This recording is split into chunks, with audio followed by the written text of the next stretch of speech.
సమయభావం దృష్టిలో పెట్టుకుని గౌరవ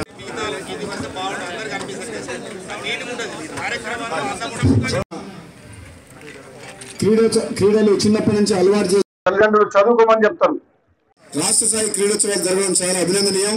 డిపార్ట్మెంట్ అందరూ కూడా మీ అందరూ కూడా నేను అభినందిస్తున్నా.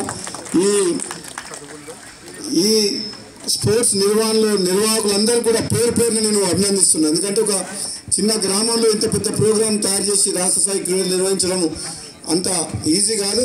ఎంతోమంది కష్టపడి రాత్రి మగళ్ళు ఈ గ్రౌండ్ కూడా లాస్ట్ 15 days నుంచి కష్టపడి మంచిగా తయారు చేసిండ్రు. తప్పకుండా ప్రభుత్వం తరఫు నుంచి ఇంకా ఏమైనా కావాలంటే గేమ్స్ అయిపోయే లోపల మా సహకారం ఉంటుందని చెప్పేసి కూడా అధికారులను కూడా కలెక్టర్ గారిని వాళ్ళందరి ద్వారా మీకు ఎటువంటి సహాయ సహకారాలు కావాలన్నా అందిస్తామని అభినందిస్తున్నాను హృదయపూర్వకంగా.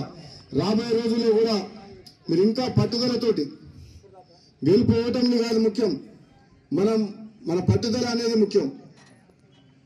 ఎటువంటి పరిస్థితుల్లో కూడా మనం చాలా మంది అనుకుంటారు స్టూడెంట్ లైఫ్ లోనే నేను గేమ్స్ ఆడాలనుకుంటారు. గేమ్ కు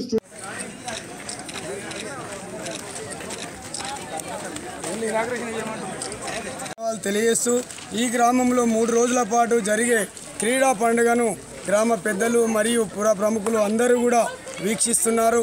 ఈ క్రీడలలో ఎన్నికైనటువంటి తెలంగాణ రాష్ట్ర జట్టు ఈ నెల డిసెంబర్ 20 తేదీ నుండి 24 వరకు ఉత్తరప్రదేశ్ రాష్ట్రంలోని అయోధ్య నగరంలో జరిగే జాతీయ క్రీడోత్సవాలలో పాల్గొనడం జరుగుతుంది. ఇక్కడ జరిగే పంతంగిరి గ్రామంలో జరిగే క్రీడోత్సవాలలో తెలంగాణ రాష్ట్ర 17 సంవత్సరాల లోపు బాలబాలికల జట్లను సెలెక్ట్ చేయడం జరుగుతుంది.